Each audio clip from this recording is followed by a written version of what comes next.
So we're doing our engine oil change today. 2013 Ford F-150 Ecoboost with 219,207 miles.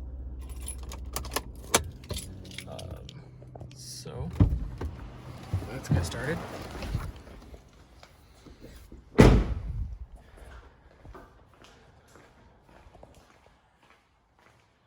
So we're using the old Kirkland brand 530 along with Motorcraft oil filter. So basically we need 6 quarts, so we're using 60% of both of these. And with that being said, this is $30 for 10 quarts. So it ends up being like $18 or so for the oil, and then it's $6 for the filter off of Amazon. So it's about $22. If you're looking to do an oil change, anywhere else, it's literally, 110 for a full synthetic. So this is a huge savings. So let's just get started. We're gonna start by popping the hood.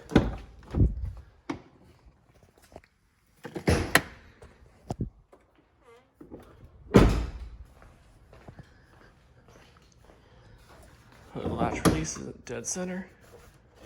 Slide it over. Okay, and thankfully I don't need to put the jack up on stands or anything. I can slide in there and slide my oil pan underneath. Actually, it's easier from the passenger side.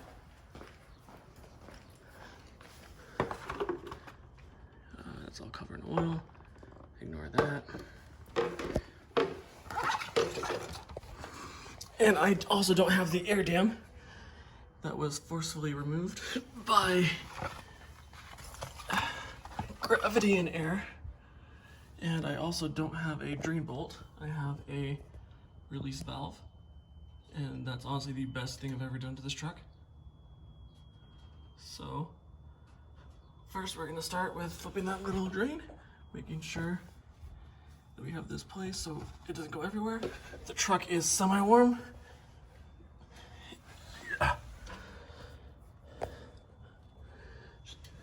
Don't hit the exhaust with your arm or anything, but you click this little valve here in and slide it over, and then it starts going.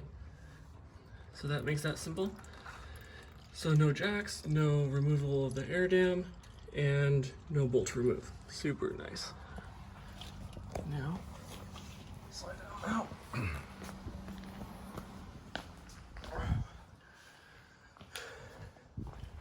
Now under the hood, we are going to open up the oil. Okay, 530. And now we just let it drain out.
While that continues to drain, what I like to do is pre-fill the filter just a little bit, just enough to get the sides of the oil filter a little bit damp, but not enough that it actually pools.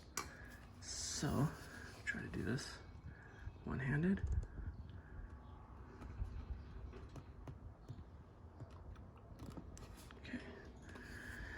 that.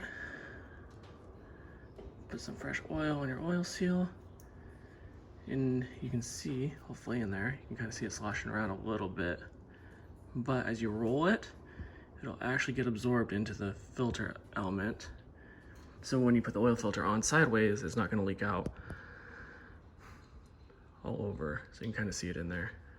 By the time the oil is done draining and we get the old filter off, there won't be any hanging out, hopefully. And then just make sure that this is nice and lubed. So that's still going, so it's going to be a few minutes here. So as this is finishing up on the oil drain here, initial things you're looking for is the total quantity. So the truck holds about 6 quarts, including in the filter, and oftentimes you'll get out more just because there's fuel dilution due to it being a turbo direct injection. On top of that, when you first open up the oil drain, you want to make sure you don't have any silver sparkly bits, there's no milk shaking, anything like that. All that looked okay. We're getting about what I would assume is correct coming out of it, what I'm used to. And yeah, that's about it for the oil drain. So I've owned this truck since 2016, and I bought it with about 47,000 on it. Now, as you saw, it's at 219,000. And I've done every single oil change since it was new, except for the first one, which I said they wanted $110, and after that, I stopped going. So this is where we're at. So when this is 100% done draining, I'm gonna slide this pan over to the front left, over on the driver's side, and pop open the plastic to get to the oil filter. Okay, so it's pretty much run out. It's been run like this for a while. So to close out, go right here, find your tab, push up, drag over. Okay, and then you can see if it locks in by pulling on it. And it's locked, so it's not gonna just pop open. And then just take your towel, clean it up, and you're good with this part. All right, so now we're gonna go swap the filter. Okay, so now I'm at the front of the truck. Take my oil pan.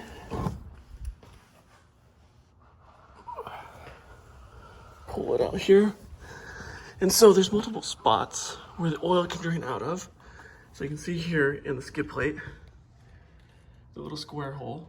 That's if you're on jack stands pointed back, it's gonna drain out of there. But if you're a flat or an even jack stands, it will actually come out in the front. So right here, you have these tabs. And so we're going to open these up.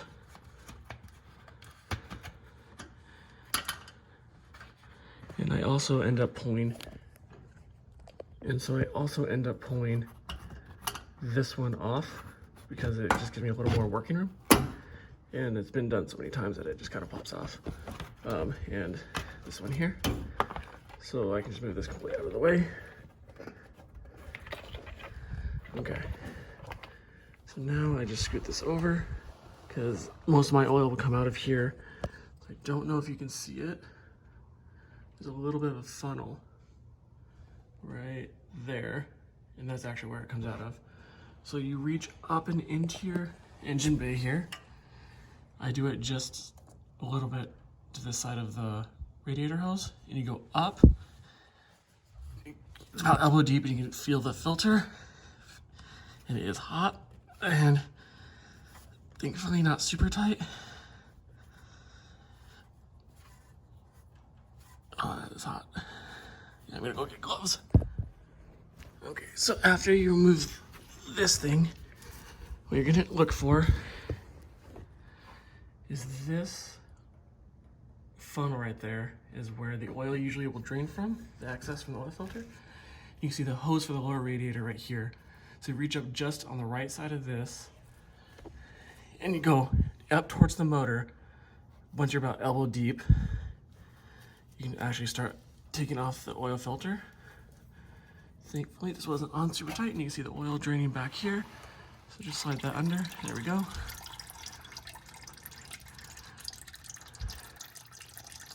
Gonna let that drain for a few minutes.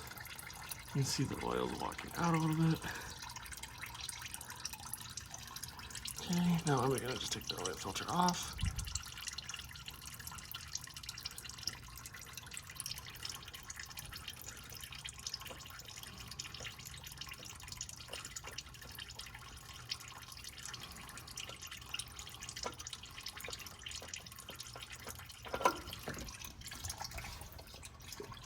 And then I just dump the rest of the oil out into it.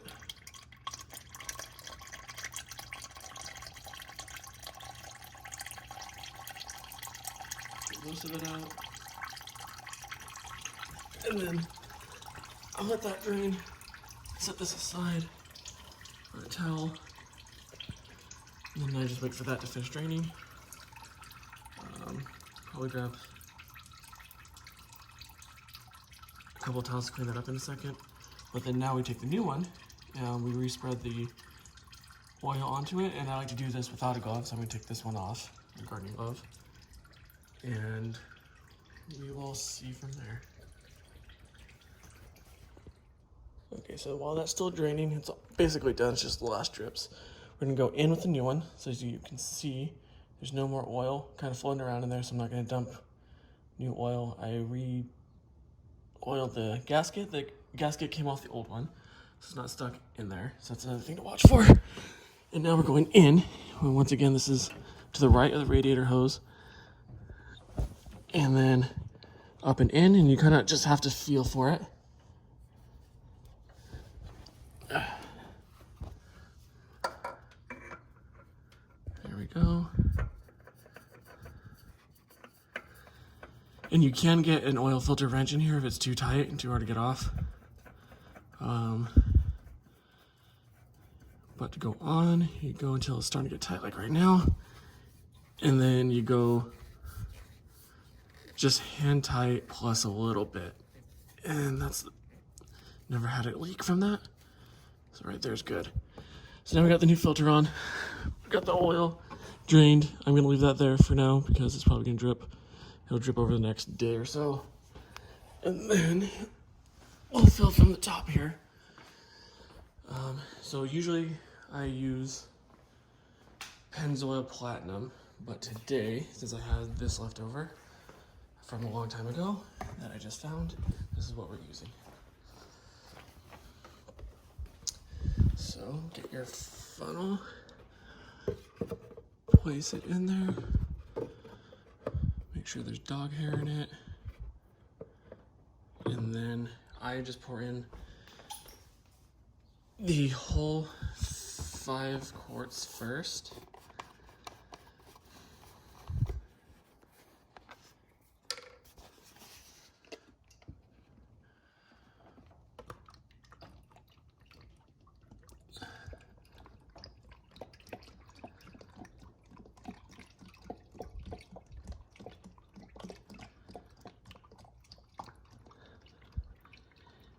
And if honestly you're struggling to get into the engine bay, Ford put this nice little footstep here. So this, and then in.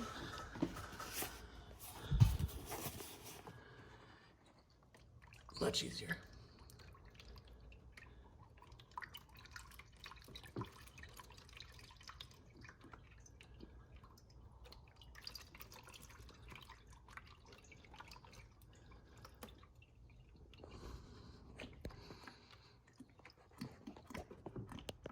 And now for the 6 quart, I'm gonna use 1 quart from this. That way I have 5 left over to start with next time. But I'm gonna just pour in the 1 quart. I don't really measure after the fact. If there's 6 that goes in, none of it came back out, that's close enough. So that's what we're gonna do.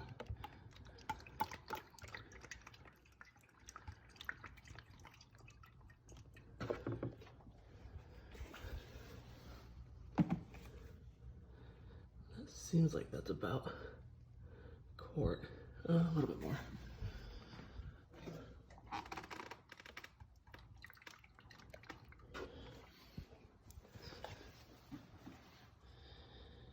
And that's good. So now, seal this one, use for next time. This one, I'm gonna dump everything from that pan into here to recycle. And now that we know there's no more leaks down here, we're not leaking out of our drain bowl, and we're not leaking any fresh oil out of the skid. So we're gonna put this bottom plate back on.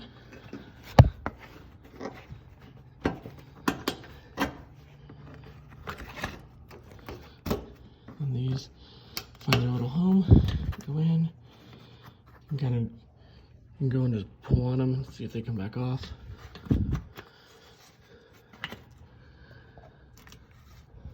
Okay, so now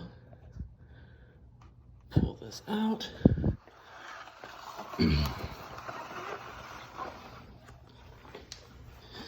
And you can see it's almost completely filled, which is what I was expecting. So this will let you know if you have an oil burn issue or if you have dilution, and I think this has a little bit of both because it has a little bit of a leak at the top of the head on the vacuum pump side on the passenger side.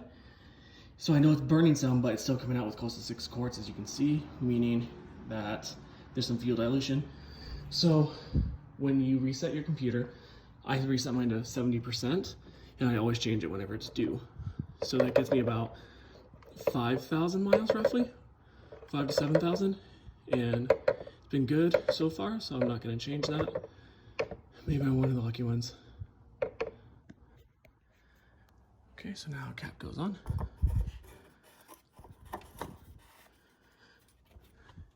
And this is where you would typically start your motor, check your oil levels, do all that stuff. I usually just call it good. There's, 6 quarts I went in it. I'll start it right now, go for a little test drive, make sure it sounds okay and there's no oil pressure light, and then we'll call it good. Okay, now let's see after the oil change. I'm gonna reset the computer real quick and we're gonna listen and see if we hear anything weird.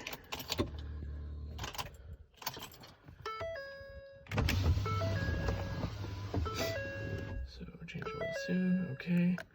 Go down to settings, vehicle,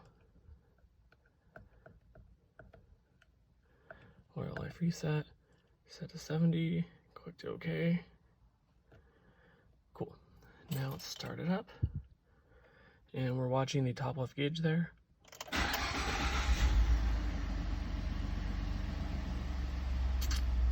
little slow to react, but okay. Okay, now we're gonna back out. We're gonna go for a little test drive.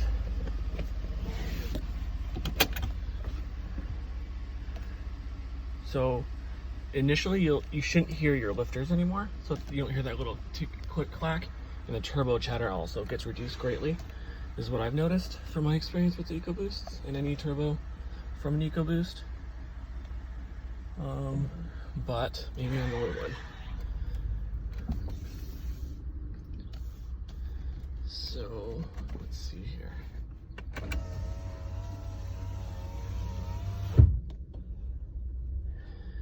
It is 102 out. Not too happy about that. So let's see. Fuel economy, okay. So oil pressure's fine, temperature's fine. Nothing weird's happening, so I'm gonna call that good. I'm going to just do a quick lap and go back, park outside, clean up all the oil, and then pull this back in.